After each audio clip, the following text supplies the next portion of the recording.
को लेकर विपक्ष ही नहीं, बीजेपी के सहयोगियों में भी कंफ्यूजन, केंद्र की जल्दबाजी पर उठ रहे सवाल। पूर्वोत्तर राज्यों में बीजेपी के सहयोगी दल ही नहीं, यूनिफॉर्म सिविल कोड पर पहले समर्थन देने वाली बीएसपी जैसी पार्टियां भी अब बीजेपी की जल्दबाजी पर सवाल उठा रही है। समान नागरिक संहिता यानी यूनिफॉर्म सिविल कोड (यूसीसी) को बीजेपी देश में जल्द लागू करना चाहती है, लेकिन आदिवासियों के मुद्दे पर यूसीसी बिल का विरोध करने वाली विपक्षी पार्टियों के अलावा बीजेपी के अपने ही सहयोगी दलों की कई आपत्तियां हैं। यूसीसी के मामले पर सोमवार को संसदीय समिति की बैठक हुई। इसमें कुल 31 दलों में सिर्फ 17 दलों के सांसद शामिल हुए। सूत्रों के हवाले से खबर आई कि बैठक की अध्यक्षता कर रहे बीजेपी के राज्यसभा सांसद सुशील मोदी ने जनजातियों और आदिवासियों को इससे बाहर रखने की वकालत की। बीजेपी के रुख में इस बदलाव की वजह क्या पूर्वोत्तर राज्यों के उसके सहयोगी ही है। बगावत के बाद चाचा भतीजा एक्शन में, अब एनसीपी पर दावे की लड़ाई, बैठकों का दौर जारी।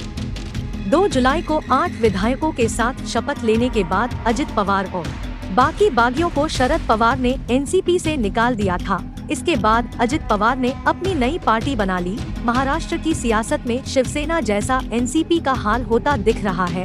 शरद पवार के भतीजे अजित पवार की बगावत और शिवसेना बीजेपी सरकार में शामिल होने के बाद राष्ट्रवादी कांग्रेस पार्टी एनसीपी 2 गुट में बंट चुकी है। शरद पवार गुट और अजित पवार गुट दोनों ही एनसीपी पर दावे कर रहे हैं। मंगलवार को दोनों गुटों के बीच बैठकों का दौर चला और अपनी ताकत दिखाने के लिए शरद पवार और अजित पवार गुट ने बुधवार को बैठक बुलाई है।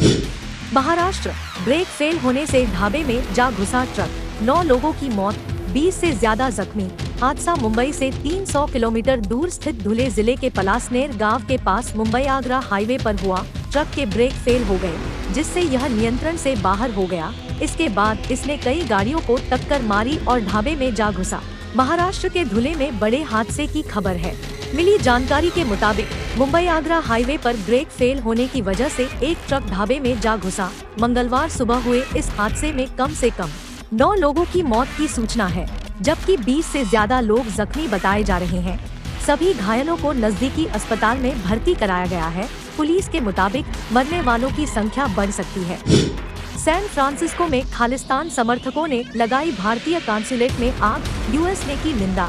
अमेरिका ने सैन फ्रांसिस्को में भारतीय वाणिज्य दूतावास में तोड़फोड़ और आगजनी की कोशिश की कड़ी निंदा करते हुए इसे एक आपराधिक कृत्य बताया।